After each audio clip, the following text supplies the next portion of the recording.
Fala galera do JTCast, estamos aqui com mais um episódio e esse é sobre o 13 de maio. Como tínhamos falado no primeiro episódio desse ano, temos a contribuição do núcleo afro-brasileiro da escola. Eu me chamo Laís, estou com a apresentadora Larissa e nosso convidado é o José Bias. Ele é professor de História. E vamos iniciar as perguntas. A primeira é como o 13 de maio é vivido na sociedade atual e como é visto para a comunidade afro-brasileira. Na verdade, a gente faz uma leitura, a comunidade afro-brasileira, no próximo momento tem que fazer uma leitura dessa data.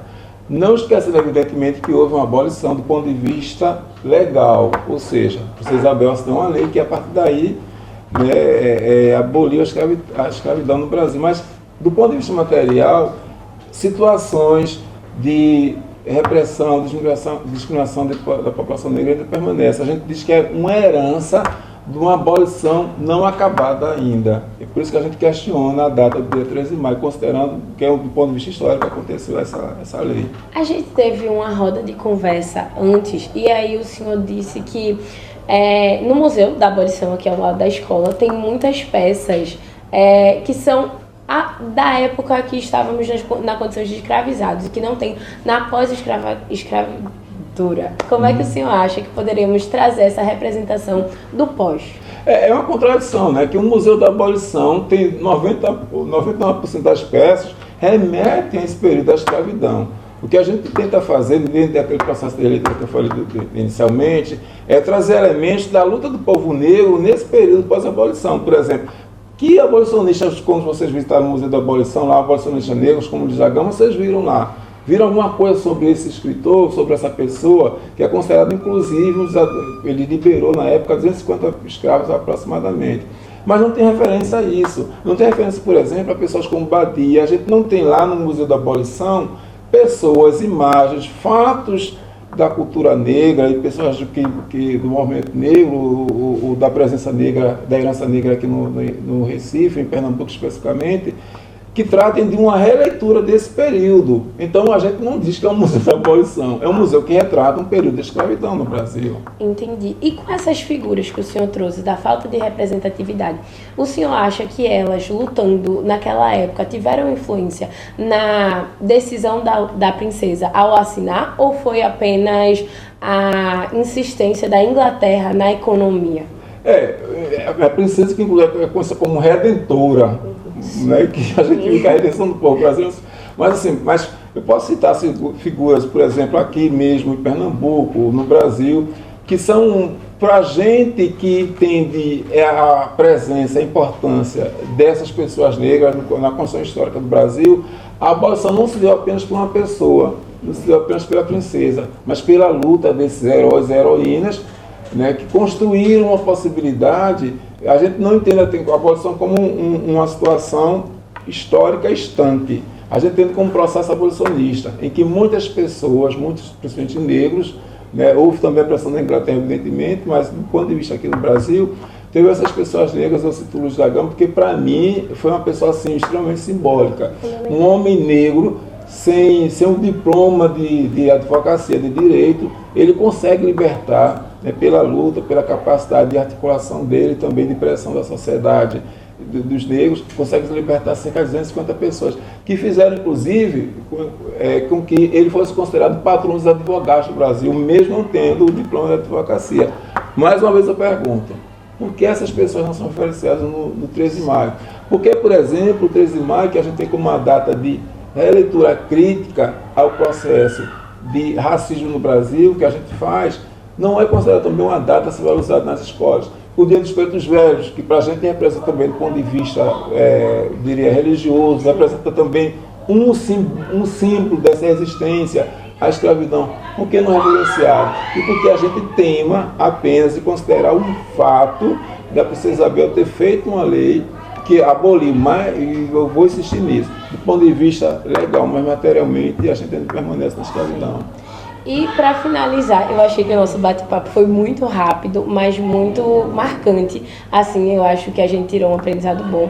Eu vou finalizar perguntando: o que o senhor acha que falta abolir nesse pós-abolicionismo na sociedade atual? Tipo, para se concretizar, não apenas no material, como o senhor disse, mas na prática.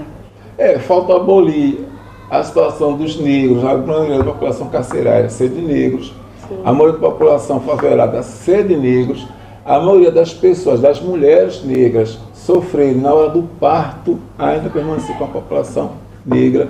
Falta ainda abolir uma escola voltada, e aí eu quero citar um exemplo assim, de professores, né, abnegados assim, comprometidos com essa causa, como aqui na escola, que vocês são o professor Helder, mas falta assim, que a gente tenha mais professores Helders e tantos outros que eu conheço, que tem um espaço na escola que tem esse medo. E que tenha justamente essa perspectiva. E outra coisa, Larissa, independente de ser branco ou negro ou qualquer cor, mas a luta, o que eu digo é o seguinte, o problema do negro no Brasil não é o problema do negro, é o problema do Brasil com o negro.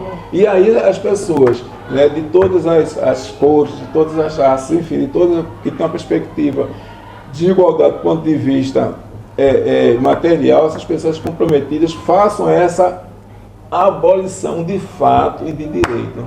O João pergunta aqui, professor, sobre a questão da relação esse pós-escravidão com o 6x1, né, essa luta aí sobre direito trabalhista, a população negra como é que sofre, como é que isso a gente pode comentar? Tem relação com o 13 de maio, com que a abolição não aboliu?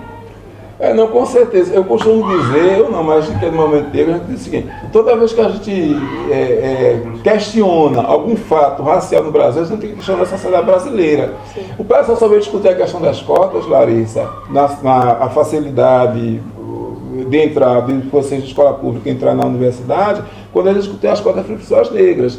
Quando a gente depois vê cotas para as mulheres em espaços de legislativo, depois vê de deficiência, é porque a sociedade brasileira está tão enraizada do ponto de vista racial que qualquer coisa que a gente discuta o problema do Brasil como um todo. Essa da escala do trabalho 6x1 também permanece assim, considerando que na época da escravidão não tinha 6x1 nem 4x3, 7x7 e 24 horas por dia. E assim, e interessante é que se a gente for analisar os argumentos que utilizavam, né, no período da abolição, para que conseguisse liberar os escravos, os negros escravizados da escravidão, sabe o que é que diziam?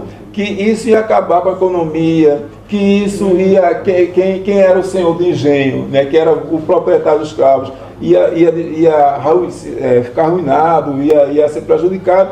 São os mesmos argumentos que a gente utiliza hoje para essa questão de 6x1. Ou seja, toda vez que a gente vai mexer, né, com privilégios dessa classe, né, da elite, dessa classe branca, e a gente vai trazer um benefício para a sociedade brasileira, a gente vê que vai estar muito, principalmente a questão do trabalhista, evidentemente, vai estar muito arraigada essa questão da escravidão. É uma visão ainda que permanece, infelizmente, e a gente, quando a gente questiona a abolição, tem essa perspectiva. É uma visão que permanece ainda no era escravocrata, que nem tão cedo vai ser disseminada aqui.